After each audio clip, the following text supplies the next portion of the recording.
আরে আরে তোর এমন দেখা যাইতেছে কি ভয়ঙ্কর লাগতেছে? তো ভয় দেখাবো, ভয়ঙ্কর লাগবো না। আমি মঞ্জু লিখে যাচ্ছি, আমি যে তোমার,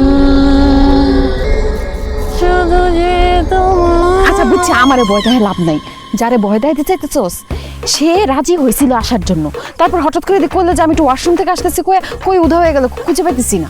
এই কথা তুমি করো না আপা, 2 ঘন্টা লাগাই আমি রেডি হয়েছি। তুমি যদি এখন না আনতে পারো, এই মঞ্জুলিকে সাহায্য লাভ কি হয়েছে? তুমি আরে নিয়ে আয়। আরে আমি তারে কই থেকে নিয়ে আসবো? আমি ওয়াশরুম থেকে টাইনা বাইর করে নিয়ে আসবো? সারা একটু ওয়াশরুমে থাকবে নাকি? যা করতে পারো নিয়ে আয়, আমি জানি না। আরে বাবা আমি পারবো না, এখন আমি কি করবো? তুই সাচ্ছস কে এতক্ষণ লাগে?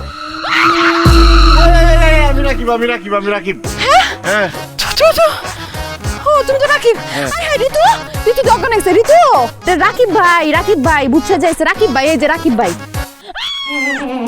মা ভূতনি যে ভয় পেয়ে তুমি এগুলা খুলো। কেন? আমারে ভয় দেখানোর জন্য দুজনে বুদ্ধি করছো, তখন আমি সব শুনে বলেছি। এখন ভয় পেতে কেমন লাগে? এত বড় সাহস! এই ঋতু, আয়, আয়, এগুলো খুলে আসো যাও। ঋতু ভিতরে